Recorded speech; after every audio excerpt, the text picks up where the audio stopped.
Ah oui, d'ailleurs, les amis, là, il est le matin. Je vais aller ouvrir à tout le monde. Et je voulais juste vous faire un point parce que je pensais qu'il fallait que je vous le dise, mais à chaque fois, j'oublie.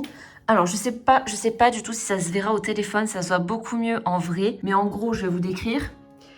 Ici, en fait, j'avais un carré d'herbe qui commençait à devenir un petit peu jaunâtre et ça se voyait que l'herbe était très sèche comparée au reste du jardin. Et c'est là où j'ai mis les poussins. Vous voyez, pendant 2 semaines environ, ils sortaient tous les après-midi sur ce carré ici. Là, vous voyez. Et c'était ce carré-là, comme ça, qui était un peu jaunâtre. Et depuis que j'ai mis les poussins, c'est devenu vert, beaucoup plus foncé que là. Genre vraiment, les fientes des poulons, et enfin du coup des poussins et des cailles sont en train de rendre mon jardin luxuriant. Parce que, je sais pas si vous vous souvenez, mais je crois que c'était il y a 2 ou 3 semaines pour moi. Mais je crois que c'était dans une vidéo précédente qui était pas très loin. Genre, je crois que c'était il y a 1 semaine pour vous. Enfin, je sais plus. Mais ici, j'avais nettoyé un enclos mobile de caille ici et ça avait fait une espèce de bouillasse noire là, une bouillasse de caca quoi. Et je vous avais dit, ne vous inquiétez pas, là c'est moche, il y a du caca bouillasse, mais dans 2-3 semaines, ça sera vert comme au fond, genre vert luxuriant. Et ben ça a pas loupé, ici c'est vert luxuriant, là où il y avait du coup la bouillasse de caca. Et sur le devant, vous voyez là, l'herbe elle est, je sais pas si vous le voyez bien en vidéo, hein, mais c'est pour ça que je vous décris les zones. Donc de vraiment la zone de mon doigt comme ça là, ce rectangle devant la terrasse est beaucoup plus vert foncé que le rectangle du coup qui est ici. Parce que ici j'ai mis des poussins, encore une fois les poussins je les ai fait en fait, j'ai fait une rotation des poussins. Pendant genre quelques jours ils étaient là, puis quelques jours ils étaient là, puis quelques jours là il y avait le gros enclos de caille donc j'avais pas mis les poussins parce qu'il peut y avoir des parasites dans le sol. Donc du coup les poussins je les avais mis ici et ensuite ici et c'est super vert foncé. Et la zone qui est vert clair ici, je n'ai jamais mis. Donc là, comme ça, je n'ai jamais mis ni de caille ni de poussin en fait. Les cailles, elles sont tout au fond. Et pareil, tout au fond, là où j'ai mis les cailles, c'est vert foncé. Parce que les cailles, donc l'enclos qui est ici, vous voyez, je l'ai décalé pour qu'elles aient de l'herbe propre. Bah, il a fait un peu toute la zone du fond. Un coup, il était là, il était là, il était là, il était là. Et du coup, c'est vert foncé. Genre vraiment, c'est trop bien en fait, c'est trop bien. On dit que les poules, les volailles vous détruisent votre jardin. Mais quand c'est bien contrôlé, dans le sens où vous contrôlez bien les zones sur lesquelles ils passent et surtout vous laissez le jardin reposer, bah c'est tout l'inverse en fait.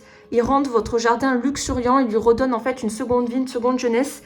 Depuis que j'ai les volailles sur mon herbe, elle n'a jamais été aussi vert foncé en fait, vert flamboyant. Les zones un peu sèches là, eh ben, elles reprennent en vie en fait, elles redeviennent vert foncé et luxuriantes là. Je suis trop contente. Hein. Les fientes, c'est magique. Hein. Bon bah du coup j'en profite pour vous amener avec moi pour ouvrir à tout le monde. Comme ça je vous montre un peu ma petite routine du matin. Hop, je vais vous décrire brièvement. Hein. Il faudrait que je pose le thé parce que j'ai besoin de mes 2 mains. Voilà. Donc d'abord je commence par les poussins parce que bah, ils sont tous à la porte, vous voyez. Et oui. Et donc là c'est leur enclos de nuit. Vous voyez que là c'est bien fermé. C'est pareil de l'autre côté. Donc là ce que je fais c'est que d'abord je prends ça. Je vais la coller, je vais ouvrir ça et accoler ça. Je vous montre. Alors, comment je pose? Ça va être à l'arrache. Hein.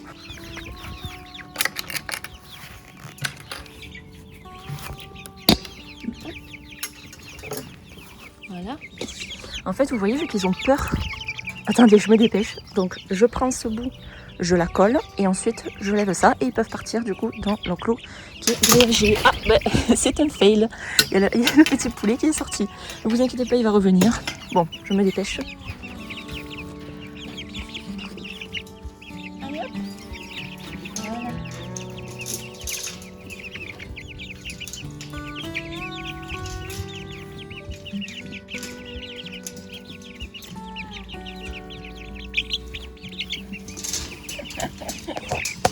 Voilà.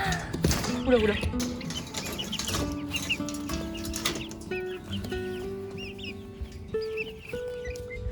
Et voilà, ils sont tous sortis déjà. Bon, je me suis fail, c'était exprès pour montrer, mais ça m'est déjà arrivé que quand je mets la plaque là, elle tombe et il y en a quelques-uns qui partent. Mais le fait de mettre cette plaque, ça évite qu'il y ait tout le monde qui parte dans le jardin partout. Mais j'ai remarqué que de ceux qui partent, en fait, quand le truc tombe, même quand il n'y a pas ça, ils font une ligne droite, en fait. Donc là, ils courent, ils sont trop contents. Ils sont tellement habitués à passer en ligne droite comme ça pour aller là-bas que même quand il n'y a pas du coup l'enclos, ils partent en ligne droite en fait, ils vont pas trop sur les côtés. Et vous voyez le petit coq, j'ai même pas eu besoin de le rabattre dans l'enclos quand il a réussi à partir là-bas, il est revenu de lui-même. Voilà. Bon, je vais ouvrir aux autres. Après, je dois vous raconter une anecdote d'ailleurs sur les poussins qui m'ont fait hier, qui m'a un peu fait peur. Donc, si j'y pense, je le dirai après. Parce que les pauvres là, les cailles, elles attendent. Elles attendent moins que les poussins. Hein. Elles sortent moins comme des folles. Elles sortent pas toutes quand j'ouvre. Mais ça leur fait quand même très très plaisir. Donc, c'est parti. Je vais ouvrir, je vous mets là.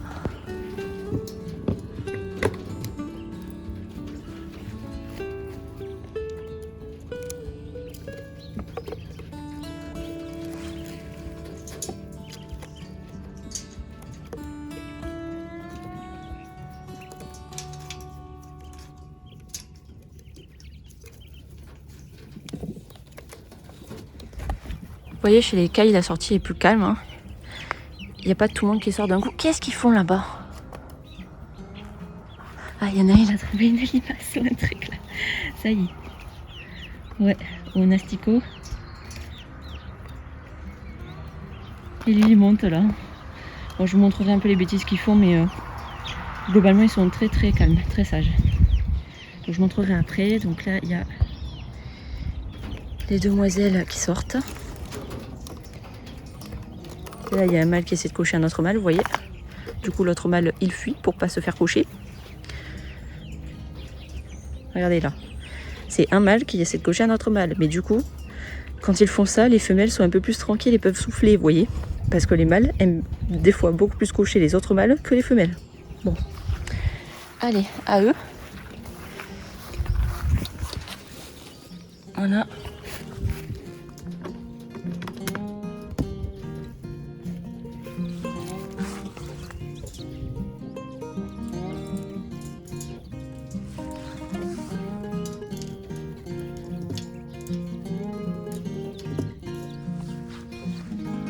Hop. Ici on a l'énorme mâle. Voilà. Là on a un autre mâle caillouté très fort là qui chante beaucoup. Les noirs, parmi les noirs il y a 3 femelles et un mâle. Noir caillouté c'est une femelle. Mâle, mâle. Femelle, femelle. Et les autres, bah, ils sortent pas. Voilà pour eux, voilà pour eux. Donc je vais aller au fond là-bas pour eux. L'herbe elle est tellement haute là, il faut tourner tout le temps. Là c'était là où j'avais mis l'enclos, ben, ça sera comme ça bientôt.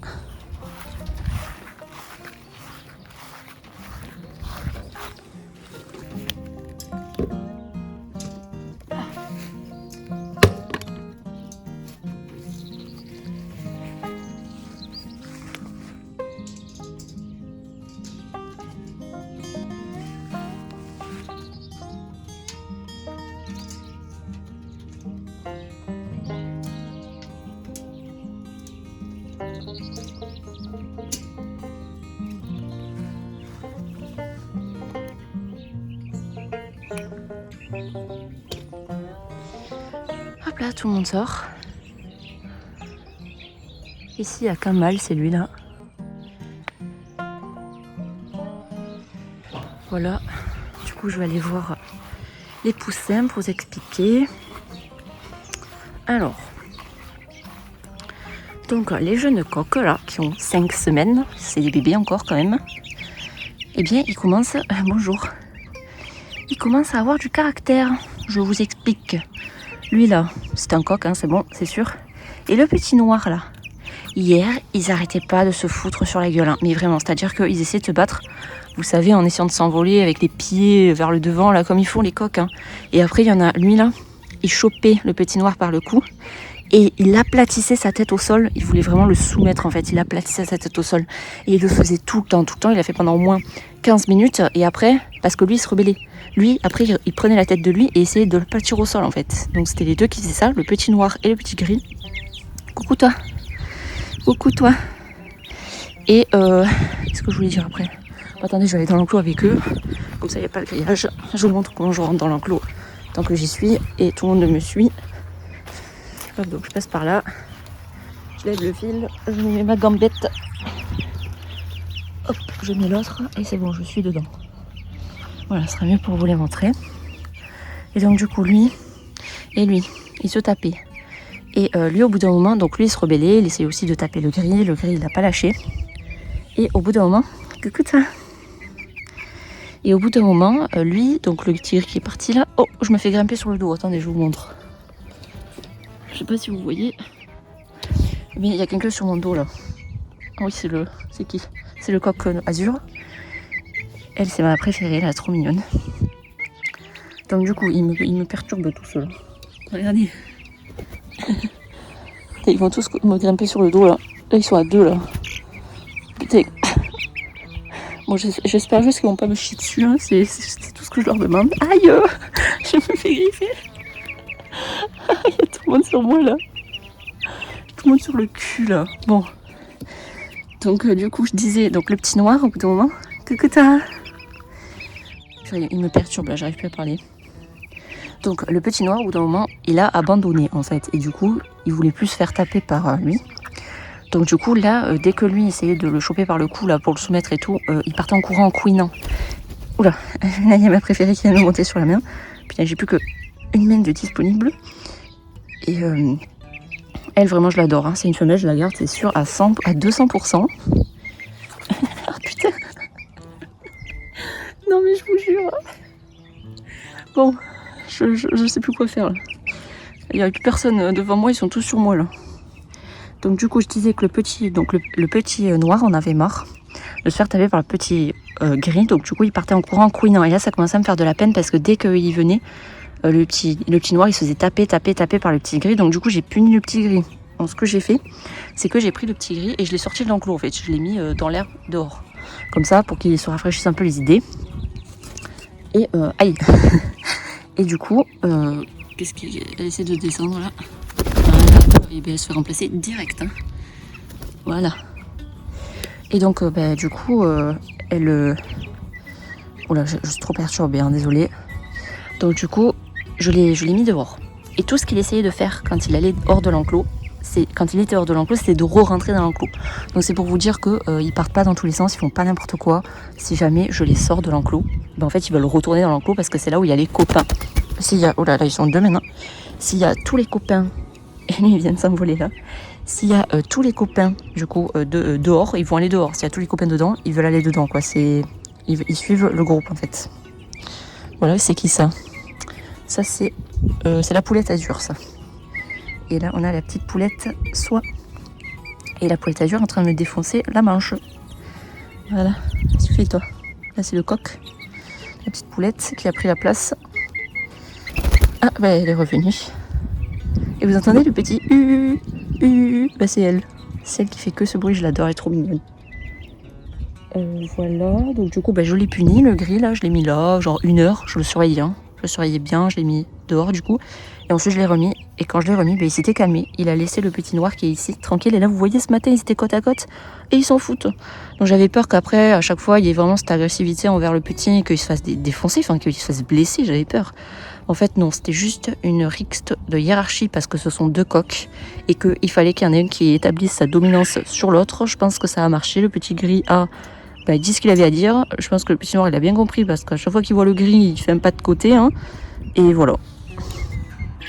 Et donc du coup, toutes ces mésaventures m'ont confirmé que le petit noir ce sont 2 coqs. Et moi qui voulais, là je me fais piquer les fesses là, et moi qui voulais garder le petit gris, du coup je suis pas très sûre parce qu'il a quand même été vachement agressif envers le petit noir. Et en plus dans la rixe on va dire, il y a une petite femelle soie qui est venue le voir et elle s'est pris un coup sur la tête par lui là. Donc autant s'il n'est pas très content d'avoir d'autres coqs, pas de souci. Moi je comptais garder que 1 coq, hein, donc il n'y aurait pas d'autres coqs. L'autre il s'est bloqué, et on va voir s'il comprend comment on fait pour revenir. Hop, elle vient de tomber. Aïe, aïe, aïe. Bon, je me suis mis debout. Donc sinon ils adorent se percher les coquins. D'ailleurs tu viens de te coincer toi. Ah ben il sort. Eh ben t'es en train de sortir, tranquille toi. Non mais je vous jure, il sert à rien le filet.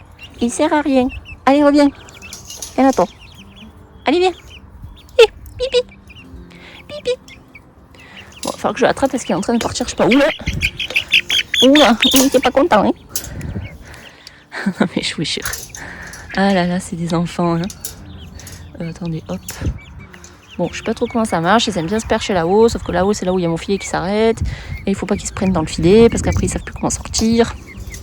Mais globalement ça va. Et elle est en train de me défoncer les crocs. Hein toi? Parce qu'il n'est pas très gentil avec les autres coqs, mais il est très gentil avec les humains. Il se laisse caresser et tout. Il est adorable. Voilà. Bon, je vais sortir parce que je me fais défoncer les pieds. Hein. Ah toi, t'es mignonne toi. Hein, que t'es chou. Toi aussi t'es chou, mais toi je t'ai jamais caressé là le petit. Et toi là, le petit coq là. Bah oui, t'es mignon. Toi aussi t'es mignon. Vous voyez, ils aiment pas tous se faire caresser. Les femelles soies se laissent toutes caresser. C'est ce que j'ai remarqué. Et le seul coq soie qui se laisse caresser, c'est lui, ce petit gris là. Voilà. Ouais, ça, il veut moins lui. Hein? Bah oui. Bah alors. Bon. Ça aussi c'est un mâle, lui il est gentil. Et il me tape le téléphone. Voilà, donc il se perche là, il se perche sur les côtés. C'est les grands qui leur apprennent à faire ça. C'est les plumés là. Les azur et le olivier là.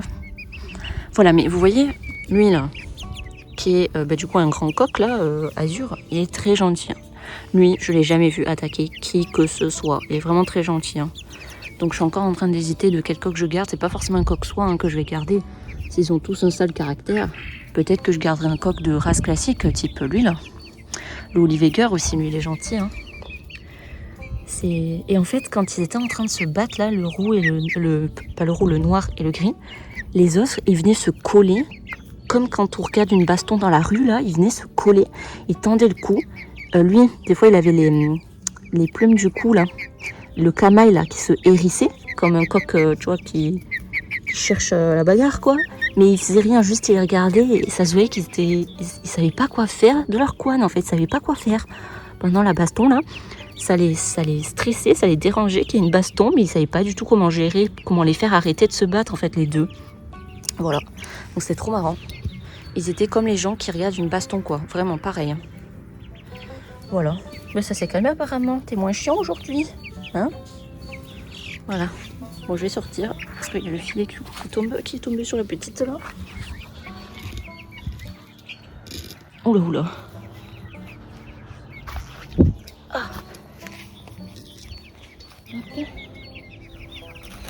Voilà. J'avais pas un trou là moi.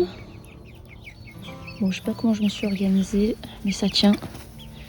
C'est tout ce qui compte. Voilà.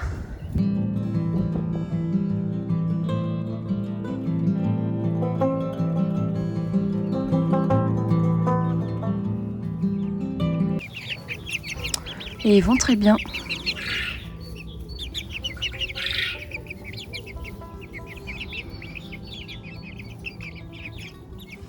Sinon, pour les kaito là qui ont 15 jours et qui sont repassés dans la maison, j'ai eu des soucis, j'ai eu quelques pertes de problèmes de locomotion, de problèmes locomoteurs, liés très certainement à une carence en vitamines. Je suis en train de régler ça et j'en parlerai plus précisément dans une vidéo dédiée sur ça et sur eux. Moi, j'ai eu du bol de vous filmer l'ouverture des poussins et de tout le monde, du coup, tout à l'heure à 9 h là quand il faisait beau, parce que là, il est 11 h. Là, en ce moment, on est en période de vacances scolaires, donc je peux vous laisser imaginer le bruit des gamins qui jouent dehors tous les après-midi. Et donc là, dès 11 h, il y a le voisin de gauche qui est sorti avec toute sa famille, il parle fort, les enfants ils gueulent, et là en plus, il tombe et il sort le coupe-bordure, donc là, j'ai la totale. Et là, j'ai vraiment eu du bol d'avoir pu vous filmer au calme. Il y a le lever de toutes les volailles. Parce que finalement, mon seul moment de calme, surtout en cette période de vacances scolaires, c'est le matin. Le matin, quand j'ouvre, il y a le lever du jour. Il fait bon, il n'y a pas de bruit, il n'y a pas un chat dehors. Et c'est vrai que c'est très agréable. Et j'ai pu vous en faire un petit peu profiter. Donc là, je ne sais pas trop ce que je vais filmer cette semaine. Parce que là, si je vais dehors, là, j'ai fermé la baie vitrée. Hein, donc on entend en fond la tondeuse un petit peu. Mais si je vais dehors, on m'entendra plus parler, quoi. Et ça va être ça tous les jours, quoi. C'est soit les gamins ils gueulent, soit il y a des tondeuses, des machins et tout. Donc je vais pas trop filmer dehors cette semaine. À part peut-être le matin tôt quand tout le monde dort et que c'est calme.